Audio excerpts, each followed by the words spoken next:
There are quite a few things I'd think about in a day working with a sustained pose. In regards to the model, I'm thinking about form, gesture, what can I capture from the model and take away from that day? How can I sort of solidify this pose or not solidify this pose to gain as much as you can from the pose in the day? You know, moving around and getting all these different viewpoints helps you really understand the structure of what you're looking at.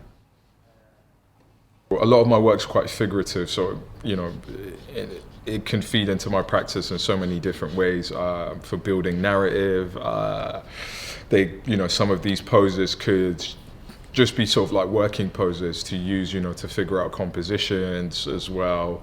And you know, it could be a case of, you know, if we have a 10-week course, collecting poses from each week, and you can sort of amalgamate all of those into one singular composition, or you could make a series of smaller compositions based on different poses from the different weeks.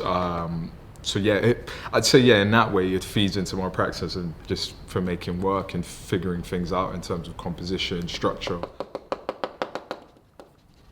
So having this sustained pose throughout the day and engaging in this act of drawing, this sustained act of drawing throughout the day, it's quite mentally and physically tiring for you as an individual, and also, you know, having to go through this process, because you might start a drawing and you might feel like things are going quite well, but then as the day progresses, your thoughts and feelings start to change depending on, you know, whatever difficulties arise while you're drawing.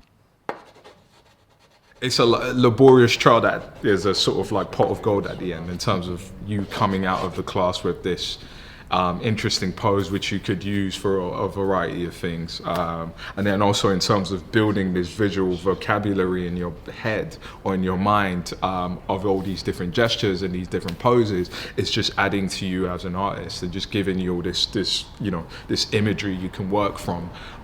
One thing I find interesting as well with the sustained pose is to draw this sustained pose and then maybe try and figure that out from imagination and see what happens in that process as well. And yeah, you do get some really interesting results.